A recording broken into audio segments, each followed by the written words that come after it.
Good morning, everyone. Jill here with North Texas Vegetable Gardening, canning recipes, a little bit of everything. It's about 7 o'clock in the morning.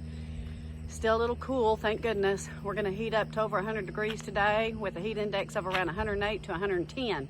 Look at that moon.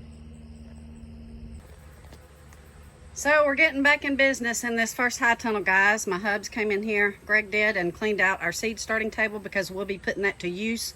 Before you know it, it's already close to 80 degrees in this high tunnel, but there's a nice breeze coming in from the south over there. You can see where all of our wicking tubs are, but here's the inside of the high tunnel. So we're getting back in business here. I got to get in here and prune some of that stuff off my squash plant because it's still producing. But yesterday, I came in here and put some of our tomato plants in here. And some of our cucumbers. We hope to get another harvest in. We think that we will. I think the earliest freeze I remember was around the 3rd week or the 4th week of October. We may be in for that this year. I'm not sure yet, but we still have time to get us another harvest of these tomatoes and these cucumbers. Guys, it hadn't been this empty since when we put it up.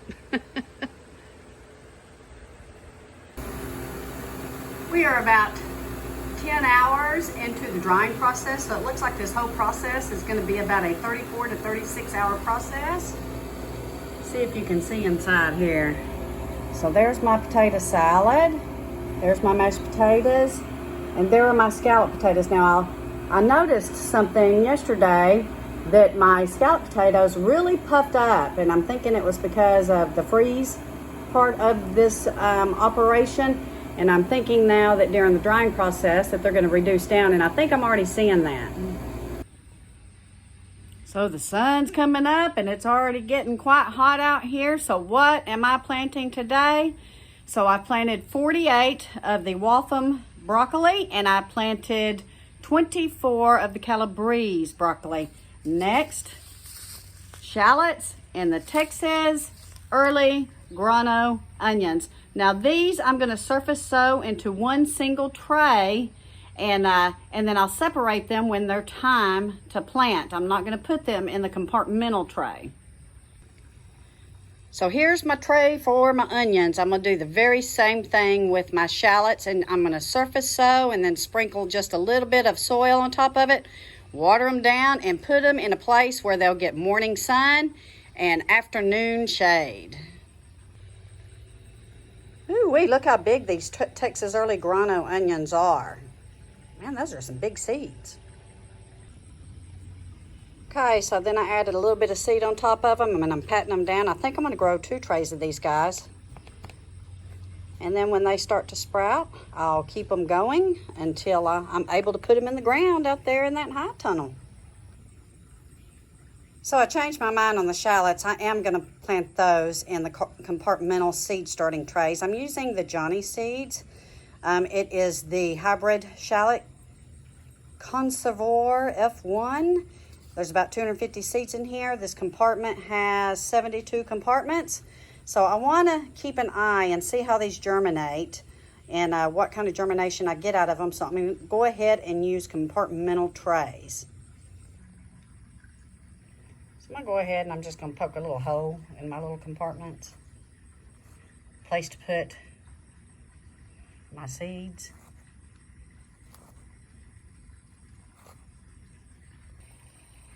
So it depends on where you're at if you can grow shallots as a fall plant. And you're supposed to start your shallot sets mid-November. But I'm growing from seed, so that's why I'm going to go ahead and start these. And maybe I'll have some sets around end of September that I can get in the ground. Now if you have harsh winters, they say wait for your spring planting, and that just depends on where you're at in the country. This is kind of a test for me because these are going to go in the high tunnel to see if I can get them going.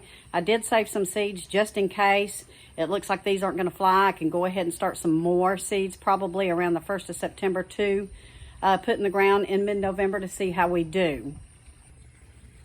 So again, I've put these on my back porch where they get the morning sun, and then around noon the sun is cut off. Going to keep these damp and moist. I had really good luck in this area last year with all my seed starters that went into that first high tunnel. Did really well with it. So we're going to be watching these, and we're going to see what we get out of them. So that's my seed planting or my seed starting for today. So again, I put in the Calabrese broccoli, the Waltham broccoli, the Texas grano onion, and some shallots. So now it's time to get the yard straightened up and get ready for work tomorrow. But it's going to be brutally hot today. We still have so much going on. That freeze dryer will probably be done today, so I'll do finish my video on that and send it to you. So be sure and hit the subscribe button. Stay cool here in Texas, guys. It's a grueling hot end of July. We are bumping on August, which promises to be hotter. We'll see. Not sure what the fall is going to bring us, but we are going to try to get prepared for anything that comes our way, and you should too. Take care. God bless. Have a wonderful rest of your weekend.